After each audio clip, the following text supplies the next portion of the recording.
I still remember the moment Earth became a blue and white marble in the distance, shrinking behind us as the Endeavour surged forward into the endless black. The ship's FTL drive hummed faintly beneath my feet, a constant reminder that we were no longer tethered to the solar system. It wasn't just a mission to Stellar Prime. It felt like humanity itself had taken a deep breath and jumped into the unknown.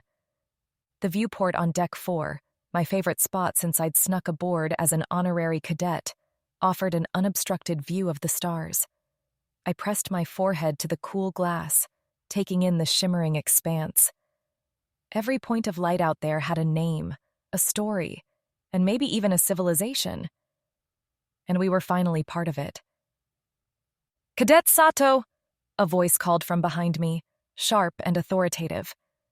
"Lieutenant Huxley, the training officer assigned to keep me in line. You're supposed to be on duty." I straightened, brushing invisible lint from my uniform. "Yes, sir, just appreciating the view." His eyes softened for a fraction of a second before his stern mask slipped back into place. "Report to the systems bay. You're shadowing Dr. Rowland today. And Mira, try to take this seriously." I nodded, trying not to roll my eyes. Huxley didn't dislike me, but he was determined to make me earn my place here. Fair enough, I supposed. I wasn't even supposed to be on the Endeavour. The Youth Ambassador program had been a last-minute addition to the mission, a political gesture meant to showcase humanity's hopeful and adaptable future. The systems bay was a hub of quiet activity. Consoles lined the walls, each manned by engineers and technicians monitoring the Endeavour's critical functions. My father, Chief Engineer Mira Sato, was in his element, his hands flying across a holographic interface as he coordinated with the rest of the engineering team. "Late again, Mira?" he teased without looking up. "Only by a minute," I said, slipping into the seat beside him.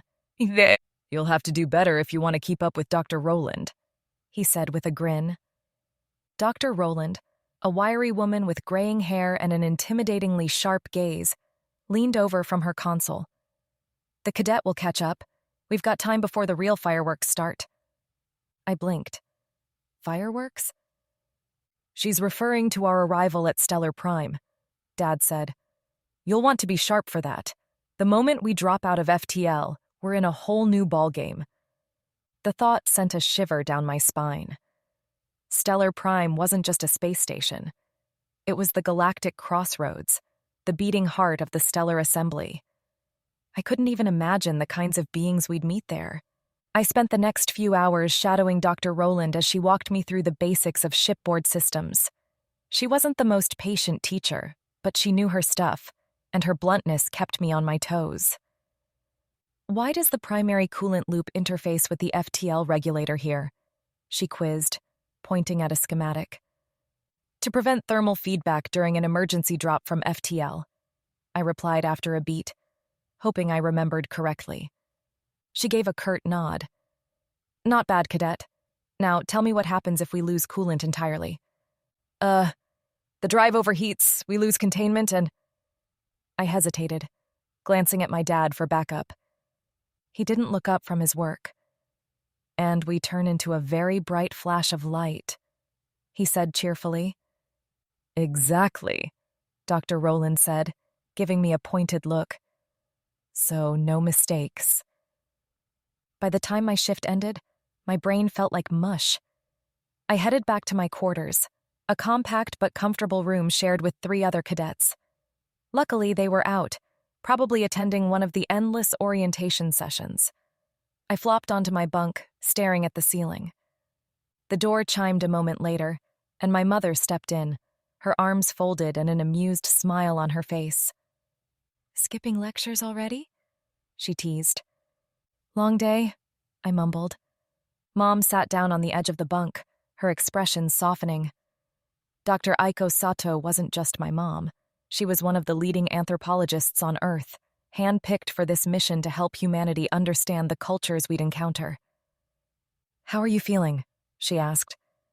"Excited? Nervous? Both?" I admitted. She nodded, brushing a strand of hair from my face. That's normal. Just remember, you're not here to have all the answers. You're here to learn, to listen. That's the most important thing we can do right now. I wanted to ask her if she was nervous too, but the ship-wide comm system interrupted. Attention, all crew. This is Captain Mendez. We've received an encrypted message. All senior staff, report to the command deck immediately. Mom's expression turned serious. Stay here, she said, rising to her feet. Wait, what kind of message? She hesitated, then said, Probably nothing, but let's not take chances. As she left, I couldn't help but feel a growing unease. I stayed put for all of 5 minutes before curiosity got the better of me. Throwing on my uniform, I headed for the observation deck, where I could at least monitor the bridge activity through the main display. The encrypted message was displayed in fragments across the massive screen. Alien symbols danced across the interface, accompanied by a hauntingly melodic series of tones. Can you decode it? Captain Mendez asked, his voice low and calm.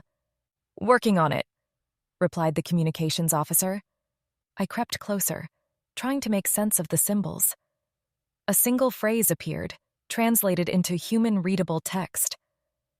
Observe closely. They are not what they seem. The words hung in the air like a weight. The bridge was silent. Who sent this? Mendez asked, his tone sharp. Unknown, the officer replied. But the signal originated from near our route to Stellar Prime. The captain exchanged a look with my mom, who had just arrived on the bridge. It could be a warning, she said quietly. Or a threat, I thought to myself, my stomach twisting. I stared out at the stars beyond the viewport. For the first time, they didn't feel welcoming. They felt vast, cold, and full of secrets we weren't ready for. The first sight of Stellar Prime made my breath catch in my throat. Floating in the heart of a binary star system, the station glowed like a jewel, an immense, sprawling construct of interlocking rings, spires, and domes, each lit by pulsating light patterns that danced like living constellations. I pressed my face against the viewport, trying to take it all in. Stellar Prime wasn't just a station. It was a city, a world, maybe even a civilization in its own right. Ships of every shape and size buzzed around it like fireflies, their hulls gleaming with alien designs. Some were sleek and elegant, others jagged and imposing. Cadet Sato, are you going to gawk all day or are you ready for your briefing? I turned to see Lieutenant Huxley standing behind me, his arms crossed. Sorry, sir, I said, reluctantly pulling myself away from the view. Don't apologize, he said, his stern tone softening slightly. It's something to behold, isn't it? I nodded, still a little awestruck. Do we know how many species live there? Thousands, he replied. And that's just the ones who have permanent embassies.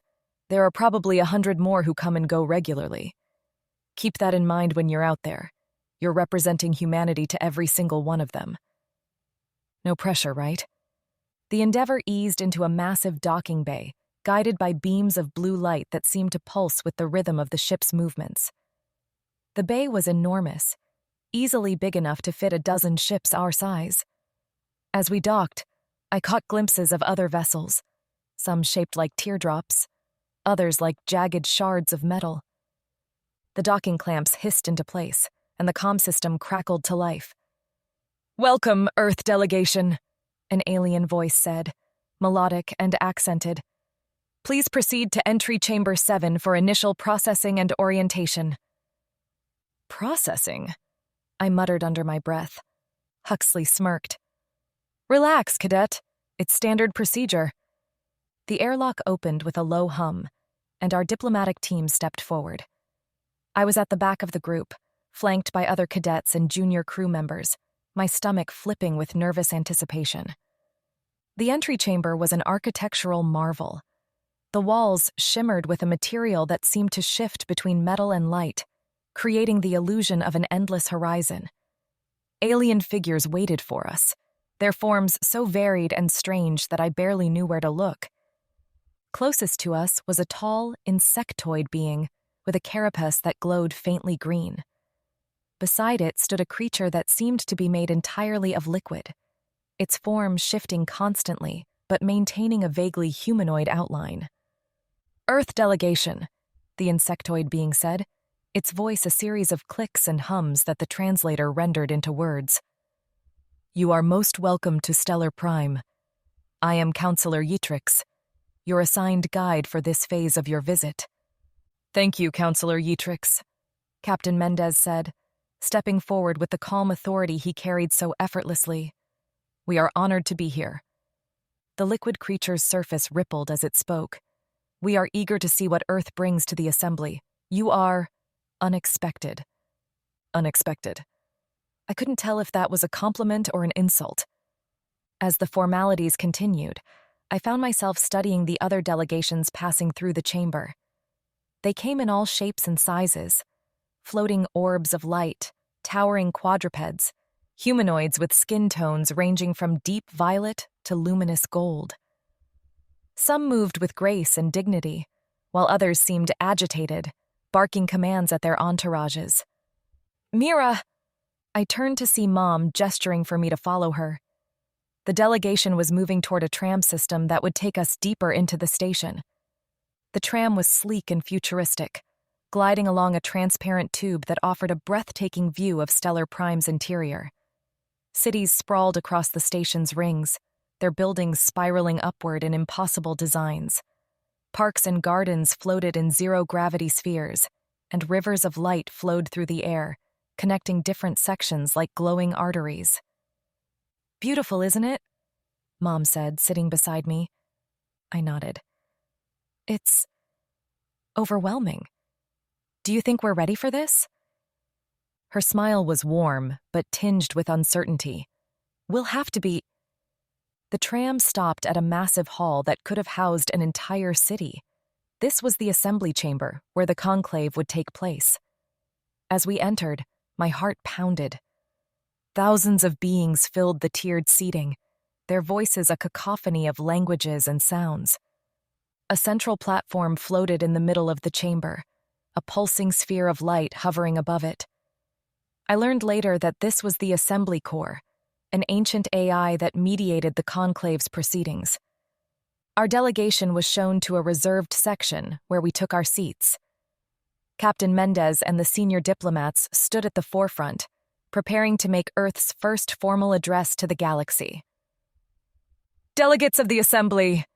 The Corps' voice rang out, deep and resonant, echoing across the chamber. "We welcome the representatives of Earth to the conclave." All eyes turned to us.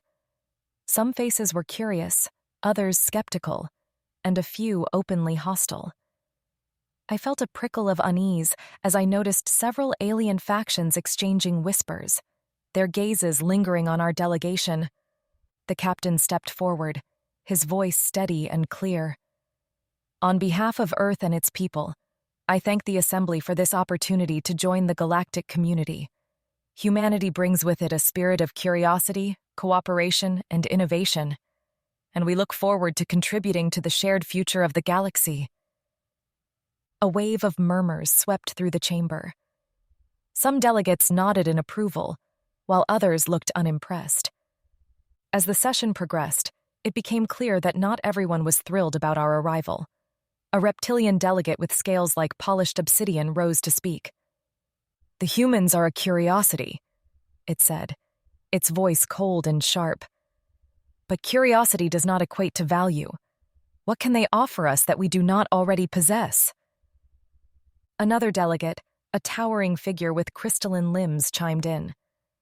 "Their sudden emergence is suspicious. Why have they remained hidden until now?" The questions grew sharper, the atmosphere more charged. I glanced at my mother, who was scribbling notes furiously. "Are we really ready for this?" I whispered. She looked at me, her expression serious. "We'll have to prove that we are." As the session adjourned, I couldn't shake the feeling that we were walking into a minefield. Humanity had stepped onto the galactic stage, but whether we would shine or stumble remained to be seen. The Endeavor's corridors felt colder after our first day on Stellar Prime. The initial awe of the station had been replaced with unease. I wasn't the only one who felt it. The entire crew seemed to tread lightly, as if we might trip some invisible wire that would blow up in our faces. "Keep your eyes open, Mira," my mom had said as she left for a late-night strategy meeting. Her tone was casual, but the tension in her face betrayed her. I didn't ask for details, she wouldn't have told me, but I knew things weren't going as smoothly as anyone had hoped. So I decided to do what I was good at, poking my nose where it didn't belong. The restricted section of Stellar Prime wasn't easy to get to. The main halls were patrolled by sleek, floating drones, and every doorway required biometric clearance. But the tram system was vast and interconnected, and I'd spent hours studying the schematics the first chance I got. I wasn't sneaking around for fun. Earlier that day, during a break between conclave sessions, I'd seen something that didn't sit right. A group of delegates, ones who had been especially hostile to humanity, had been huddled in a corner, speaking in hushed tones. One of them, a short, rodent-like alien with bright yellow eyes, had glanced in my direction and abruptly ended the conversation. Curiosity burned in my chest. Who were they, and why did they seem so intent on keeping us out of the assembly? Using the tram to bypass a security checkpoint was the easy part. The hard part was figuring out where to go once I reached the restricted section. The area was eerily quiet, the corridors dimly lit and lined with strange metallic textures that pulsed faintly as I walked. I kept to the shadows, my heart pounding in my ears. My cadet uniform was a dead giveaway if I was spotted. Rounding a corner, I froze. Voices echoed ahead, alien tones that the station's translators rendered into understandable words. I crept closer, pressing myself against the wall. "Too much attention," one voice said, harsh and guttural. "The humans are a threat to the balance," another replied, softer but no less menacing. "If they gain access to assembly technology, they could destabilize entire sectors." I inched closer, peeking around the corner. The speakers were gathered in a small room with a transparent wall that offered a view of Stellar Prime's glowing central core. The rodent-like alien I'd seen earlier was there, along with a towering reptilian figure and a floating jellyfish-like being whose tentacles twitched as it spoke. "Their delegation is naive," the reptilian said. "They think they can charm their way into the assembly. But charm means nothing in the face of power." The jellyfish alien pulsed faintly. "We must ensure their failure. If they are denied access now, their momentum will falter, and they will retreat to their insignificant corner of the galaxy." I clenched my fists. They weren't just skeptical of humanity. They were actively plotting against us. The rodent-like alien spoke next, its voice sharp and full of disdain. "Their technology is primitive, but their ingenuity is dangerous. We must eliminate their capacity to innovate before it spreads." I bit my lip, holding back a gasp. Eliminate? Did they mean sabotage? As I leaned closer, trying to catch every word, my elbow brushed against a panel. It made the faintest noise, a soft click, but it was enough. The reptilian's head snapped in my direction, its glowing yellow eyes narrowing. "Who's there?" it hissed. I bolted. Footsteps and the hum of a drone followed me as I ran back the way I'd come, my heart hammering in my chest. I turned corner after corner, hoping to lose them in the maze of corridors. Finally, I ducked into an alcove, pressing myself against the wall and holding my breath. The footsteps grew louder, then faded as they moved in a different direction. When I was sure the coast was clear, I made my way back to the tram, my mind racing. What I'd overheard wasn't just idle gossip. It was a deliberate plan to keep humanity out of the assembly, maybe even cripple us before we could find our footing. Back on the Endeavor, the atmosphere was no less tense. My father was in engineering, hunched over a console with a furrowed brow. "Something wrong?" I asked, still trying to catch my breath. He looked up, startled. Mira? Shouldn't you be in your quarters? Couldn't sleep, I lied. What's going on? He hesitated, then sighed. We've been having some unusual glitches. Nothing catastrophic, but strange enough to make me suspicious. Like what? Power fluctuations in non-critical systems, inconsistencies in the navigation logs. It's almost like someone's testing us, seeing what they can poke at without tripping alarms. My stomach sank. Sabotage. It wasn't just talk. It was already happening. Have you told the captain? I asked. He nodded. He's aware, but without hard evidence, there's not much we can do. We can't exactly accuse the assembly of sabotage on their own station. I thought about what I'd overheard. The conspiracy brewing in the shadows. My dad must have seen the worry on my face because he put a hand on my shoulder. Hey, don't stress about it, okay? We've got this under control. I nodded, but I didn't believe him. That night, I couldn't sleep. I lay in my bunk, staring at the ceiling, replaying the day's events in my mind. The conclave, the plotting aliens, the glitches in our systems. It all pointed to the same thing. We weren't as welcome here as we wanted to believe. I had to tell someone about what I'd overheard. But who would believe a cadet sneaking around a restricted section? The risks were high, but the stakes were even higher. As the station's artificial night cycle settled over Stellar Prime, I made a decision. Tomorrow, I would speak up. Whether or not anyone listened, I couldn't stand by while humanity's future was being quietly sabotaged. But in the back of my mind, I couldn't shake the feeling that I was already in over my head. The next day began with a tension so thick I could almost taste it. The crew of the Endeavour was unusually quiet, their movements brisk and purposeful. Even the diplomats, normally poised and chatty, looked uneasy as they reviewed last-minute notes. Something was brewing and everyone could feel it. The conclave session today was critical.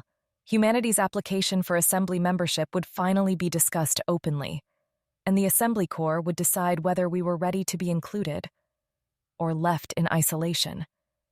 For better or worse, this was our moment. But my mind wasn't on the conclave. It was on the shadowy conspiracy I'd overheard and the strange glitches my dad had noticed. I'd decided to report what I knew, though I wasn't sure who would take me seriously. I approached Captain Mendez just before we disembarked for the assembly chamber. He stood by the airlock, his sharp eyes scanning the team as they gathered. "Captain," I said, stepping forward. He turned to me with a raised brow. "Cadet Sato, shouldn't you be preparing for the session?" "I need to talk to you, privately," I said, trying to keep my voice steady. He studied me for a moment, then nodded. "Follow me." He led me to a small conference room just off the main corridor. "What's on your mind?" he asked, folding his arms. I hesitated, then told him everything. The overheard conversation, the factions plotting against us, the sabotage on the ship. His expression darkened with every word. "You're sure about this?" he asked when I finished. "Absolutely," I said. "They're not just skeptical of us. They're actively working to make sure we fail." The captain paced the room, his jaw tight. "This complicates things," he said. "We can't confront them directly without proof. If we're wrong, we'll look paranoid and defensive. But if we don't do something, they'll sabotage us from the shadows," I argued. He stopped pacing and looked at me. "You've done well to bring this to my attention, Cadet. I'll handle it from here. For now, focus on the conclave." I nodded, though I couldn't shake the feeling that I'd just handed him a grenade without the pin. The assembly chamber was even more crowded than the day before. The air buzzed with anticipation, the voices of countless delegates overlapping in a symphony of languages and tones. The central platform glowed brighter than usual, signaling the importance of the day's proceedings. Our delegation took its place in the reserved section, flanked by several security drones. Captain Mendez and the senior diplomats stood at the forefront, while the rest of us sat behind them. The Assembly Corps' deep, resonant voice filled the chamber. Delegates, we gather today to discuss the potential induction of Earth into the Stellar Assembly. The floor is open for debate. Almost immediately, a tall, crystalline delegate rose from its seat. Its voice was musical, but carried an edge of disdain. Earth is an anomaly, a civilization that has only just breached the boundaries of its own system yet seeks to claim a place among us. Their ambitions outpace their capabilities. Murmurs of agreement rippled through the chamber. Another delegate, a reptilian figure with obsidian scales, stood next. Their emergence is too sudden, too convenient. How can we trust a species that has hidden itself until now? Captain Mendez stepped forward, his expression calm but commanding. Earth has hidden nothing, he said. Our history is an open book.